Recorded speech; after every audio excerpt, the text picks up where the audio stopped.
Lucy, how are you? I'm very well, thank you. Very excited to be here. Thank you for having me. Yeah, I'm thrilled to have you on Confidence Conversations. You work at the intersection of creativity, fashion, and body positivity. So tell me about the story of Never Fully Dressed. I was a failed actress, and my mum said I had to get a proper job and started. I've always been creative, so could I used to customize bits. So, and I started. I don't know if you know London well, but Portobello Road, like quite famous crafty markets in London, Spitalfields in East London. My parents, I grew up kind of on a shop floor. They were market traders and had stores and stuff. So I think that was in my blood and started it that way. And I think that's where community grew from us, even from back in the day, from that market culture. That's where my colleagues were, that interaction with customers, seeing how they shopped. I think that awareness of the customer, what made them feel good. I think that's where and when I started actually saying that everything was one size. So it was, okay, if you were a size 2 or a size 20, if you threw that on, how do we make that product work for you? If we're talking confidence on how to feel that, I think what we're known for now, those styling videos and the multi-way product, I think that was the birth of that as well. I love that. And if anyone has not seen your social media, they need to head over to Never Fully Dressed. But I want to know about that because your line is about helping women feel confident in the skin that they're in and the clothes that they wear. So, how do you take an intentional approach to doing that? It is exactly what you said, actually, intentional. It's not, we do, and it's not just for size inclusivity, it's women through different stages of their life, whether it's if you're pregnant or when you're nursing, we do fit everything back to front as well. So if it's a zip back, or it's a different keyhole neckline that you don't like, you can wear it back to front. If it gives you access for breastfeeding, for nursing, or you just want to mix up the neckline if you're boobier or if you're not booby and you want to change that neckline to suit your bust, that is done from design stage. So that, again, the multi-way products that we're known for, that's done from design stage. Like now we're looking at Jan, Feb, March for 24. We'll make sure that multi-way, that suiting the elements that would make a woman feel confident in that product are put in from that stage. And then obviously you've got fit in that process. So all of those questions would be raised again to make sure we're serving the customer. We're so lucky, our customer's so wide, but then that brings its challenges that sometimes you're then trying to serve everyone specifically to them whilst serving everyone. Yeah, so it's intentional. And then obviously when the product comes into fruition, even with the whole marketing process, how we shoot it, we would want to make as many of our customers as possible feel represented on our website, on our socials, of how we work, that their voice is heard and that they are part of that whole journey. So it comes into every process every stage of the process. That's what I mean. I love that. And, you've seen a lot of success in doing what you do and having that intentional approach, including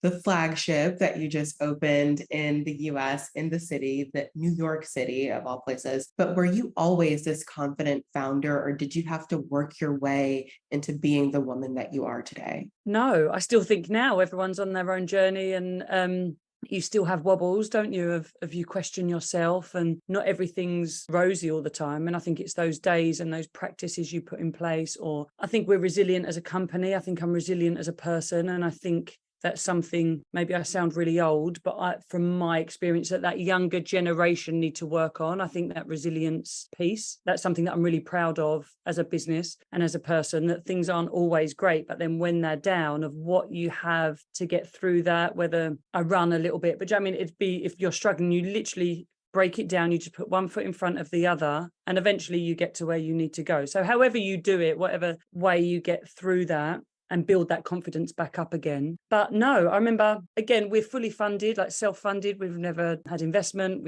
I have explored that a couple of times. And I remember sitting at the table and you're surrounded by middle-aged white men, old money, and just thinking, no, I can do this by myself. But there is that confidence thing of even presenting to them. I think only the last few years, I feel like I've deserved my place at the table. I think that's a female thing. I think we're quite self-deprecating, and that you're impressed by someone because of a title, or you don't think your voice is as heard. Maybe I've not gone through a traditional route of the industry, or I've learned things myself, so your voice isn't as valid in that conversation. But I think maybe it's being a parent as well now, having kids, things are put into perspective. So then all of a sudden you're like, no, my voice is very valid in this. So no, always working on confidence. And I think, maybe I say it's that mother piece that has made me become more confident, because I think things are, like I said, in perspective. You know what you can do and you're confident in that, I suppose. Yeah, you touched on a lot there. And I love the key that you pointed out about persistence, because,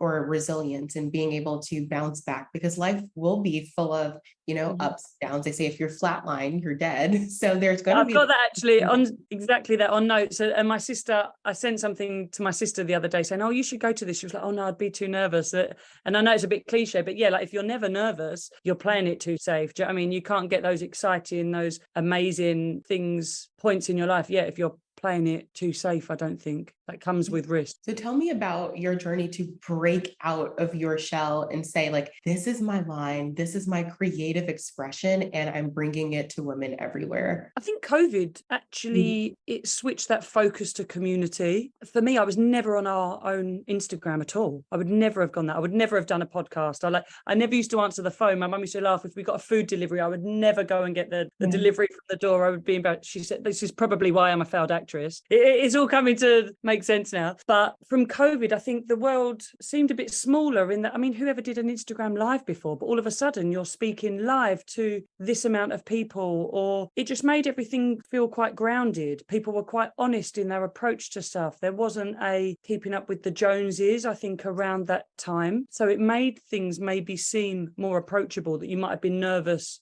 to do. I think people were quite open and warm around that time. I think there was a great sense of humanity and support with people. So I think maybe that was a warmer environment to come into. And then with the support of our community, our Never Fully Dressed community on social, also meant that other voices were heard more. So I think people were much more vocal in that conversation we had with them. And you saw what a difference actually that we make to people's life. Women would be like, oh, I've gone through some treatment, or I was having a rough time, or I had a baby, I didn't feel like myself, whatever level it is that they might have been feeling down, and they put on some colour or a print or something, or did a live that we put on, or whatever it was, and they were really vocal about how that was positive for them. So I think that gave me confidence in what we're doing. And kind of reset how I saw the brand, of what I think we can achieve now with the brand. And maybe it's confidence, maybe it's commitment or duty, but then actually making me be aware that I have to use my voice, whether I feel confident or not to use it. There's a duty there that I need to. So fake that confidence until you're there, because it's needed. I think there's something so beautiful about just, getting rid of the noise and just stepping into what you know that you're called to do, regardless of what people think. And there are certain situations that push us into that. So thank you for sharing your story. And I know that sometimes we think about, like, what'll make us feel more confident. And sometimes we're not there mentally, but we can put on something to make us feel better. So how do you feel about the saying that if you look good, you feel good? Definitely. I think, and it's infectious. So I always say, do you know what I mean, if you're feeling down that day, for me, don't put on the black leggings and, do you know what I mean, that neutral. You put on a bit of colour. It's scientific. Do you know what I mean?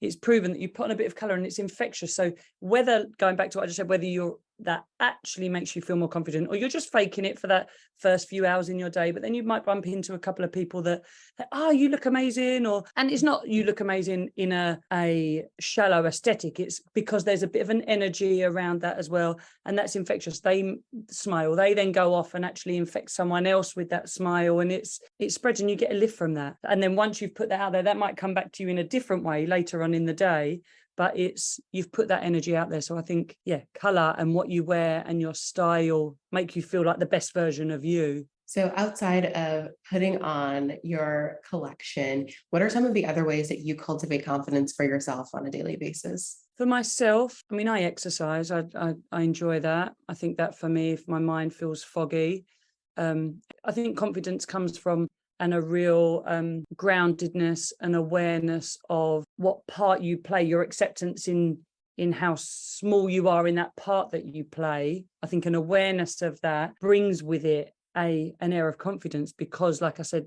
earlier, it puts things into perspective. And the role that you're playing, there's a duty with other people. So if I forget all of that, that's easier said, isn't it? If I forget all of that and my mind is foggy, I might go for a run and there's a clarity. Again, I'm sure it's scientific. I mean, there's a clarity that comes with that for me, releasing of different energies, hormones, whatever it is. Yeah, I think my kids, I suppose they're quite a good thing to come back to, of why you do stuff, of why you need to do stuff.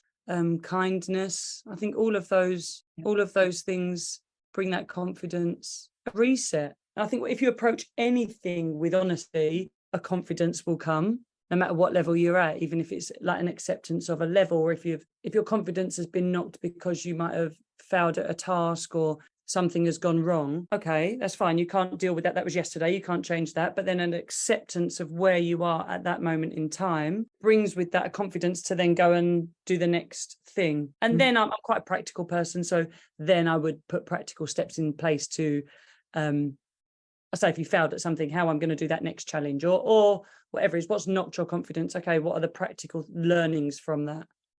I love that. It's, you take it from like the daily lifestyle, like what you do, but then also I really enjoy what you said about, being authentic or being honest, because it speaks to authenticity.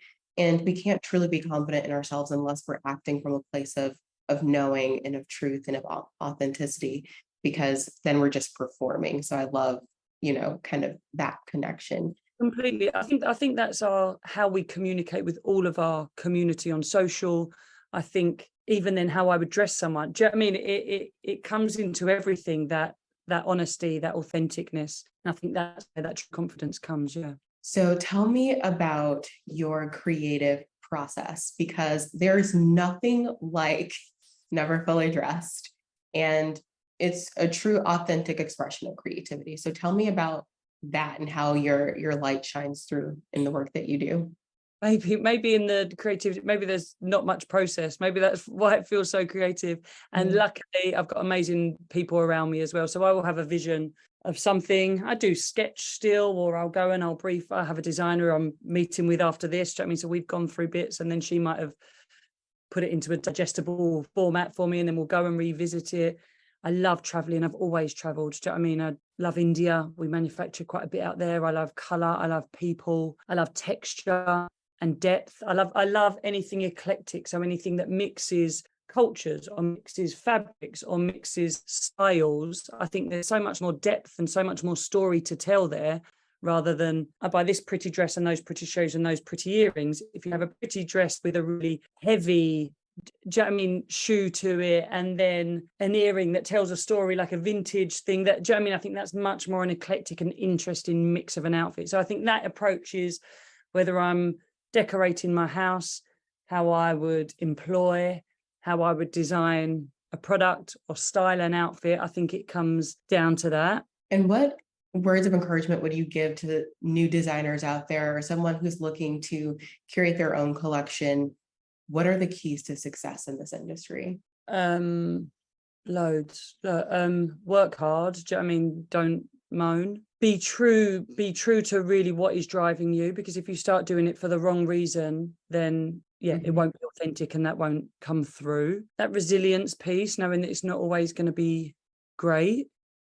Be kind. That was a little bit more acting. Like they always say, like, you never know if the runner on set then might be a director one day, but if you've been rude to them, do you know what I mean? But the same in any industry and in the world with that energy. So be kind. I think I regret a little bit as well. Like, I wish I dreamt bigger earlier. But like we said, I think that confidence for me has come through in the last few years. But earlier on, like, my sister works in the city. She's got a proper job. She always used to want to talk to me about numbers or figures, like that banking side. So I used to shun it, I think, because I knew it was there, and I must have run that well, because we're still about, but never used to want to have that conversation with her. Maybe if I had that confidence earlier on in my ability and really what I know I can do, I could have dreamt bigger earlier. So I think, know that there's no barriers for you, I think. Yeah. That's so beautiful. And I think you're so right. I think it's scary sometimes to dream, or to put that, what you want, right? Like, we know there's like always that seed of like knowing within us, but then to actually vocalize that and say it to yourself is so scary, because then we put this almost a subtle expectation, and with expectation comes the opportunity to either succeed or to fall short. I don't, and we could call it failure, we could call it lessons. Whatever. Yeah, sorry. Yeah, you know what I mean. Yeah. But the ability to have that dream and to allow yourself to feel that, I think, is something so wonderful. So how has your life changed after you've realized I can actually believe in myself? Well, just that question and a little bit before, I'm using the word failure, which I admit is wrong, because they say you never fail, and I agree with that. You either succeed or you learn. So Yeah. there actually is no failure. They're the only two options. So, and a smooth sea never made for a good sailor. Do you know what I mean? You need every failure, everything that doesn't work out. Let's twist this. Everything that doesn't work out how you might have intended is then to build actually what you're going to become. So it's all learning and it's all success. It's just how you interpret that. I love the inventor of Spanx. Her name's completely gone from me now. I can't remember either, but I know exactly That's who you're talking about. She's on my wall, the other side of this pillar. I've actually got that's terrible. But hopefully you can tell the listeners. She's amazing, really inspiring. And she tells a story that when she used to come home from school with her brother, and her dad would be like, hey, like, what did you fail at today? And if they didn't have anything to say, he'd be like, oh my gosh, what a waste of a day. I mean, the worst thing that could happen would be that what you fell over, and then you made people laugh. How amazing that you've made people laugh, or like that you've learned from that, or you've learned a different way to walk in those shoes. Whatever the thing is, that what a waste of a day if you've not learned anything. Yeah, twist that narrative of failure. So I'm saying it maybe because I have a fine relationship with that word, and to me it means all of that, what we've just discussed. But yeah. And then I've missed the other part of the question that I was going to say. Me too. I've forgotten what it was. Sorry. Someone could message us right. later. And yeah. But so after you've kind of realized that, like, I wasn't dreaming big enough. Yeah. How did you step into that power, and how did your life change after you realized I actually had the audacity to dream? How did my life change? I suppose it was the same time that I had kids as well, I think, when that shift was. And it was COVID. So there's been massive shifts. And I think I say that duty, or because I've been doing this for a long time now. So, and I say, I wish I had that earlier on, but now for me, it's okay, what does success look like for me? So again, dreaming doesn't always mean, oh, I'm dreaming, I want to make more money. That's not necessarily always the dream, or I'm dreaming for a bigger company, or I'm dreaming for more fame, or whatever it is. That it doesn't, because you're dreaming bigger, it doesn't mean numerically in any direction. It can be, I'm dreaming bigger because I want to, the dream for me might be spending more time with my family. That actually might be the dream, or do you know what I mean? So I think, a shift for me in what success looks like. I think what we can do with our voice. So you dream for other people. I think when you've then reached what you maybe saw as success, it's really tough because the goalposts are always moving as well. And I'm really guilty of that. So it's like we always say, like, remind yourself that you're living the dream that you had 5 years ago, whether it was conscious or not. So the goalposts are always moving. So maybe I don't have the answer, because I think maybe I'm hypocritical in that, because I think I'm aware that I am now, living that. But you just set different ambitions, or maybe it's for different people. When you get to a level that you're okay with, maybe you can start dreaming for other people, or how you can serve in a different way, maybe. I think I think we're all guilty of that, right? Like, getting so caught up in our goals and like what's next, that sometimes we forget exactly what you said, that like, wow, my life right now is the result of the wishes, the hopes, the connections, and the work that I put in, a day ago, a year ago, 5 years ago.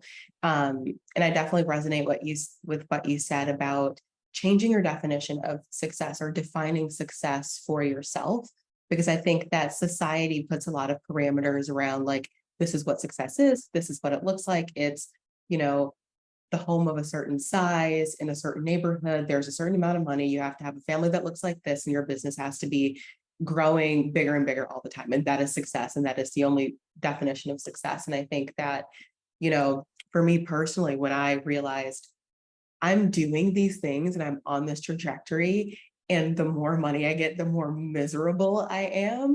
There was I was like, okay, well, this isn't the answer. No, clearly, there was a study. It was the Diary of a CEO. I forget the guest. It might have been Steve-O. I can't remember who the guest was actually recently. And they were saying that if you ask someone what would you need to be happy, it was always X amount more. So if someone was on $100 a year, they would like, okay, to be happy, I would need Mhm. 300K a year, then I'd be fine, or whatever, or in their bank account. But then if you ask someone at that level, it was always more. Do you know what I mean? But it's, yeah, That is it's so quite true. sad, It's really, like isn't you it? get the Yeah. job, you get the promotion, and then you're planning out like, okay, this is how my budget's going to change Mhm. based on that. And then you just want Yeah. more. So Yeah. tell me about where you are now and where you're going. Where am I now? I'm sitting in my office in um Loughton, in like East London. It's on the Yeah. border. We have just opened the store in New York. Yeah. We're really excited about just the thing that you feel in that store out there is great. The energy feels really right. My gut is telling me this is really exciting.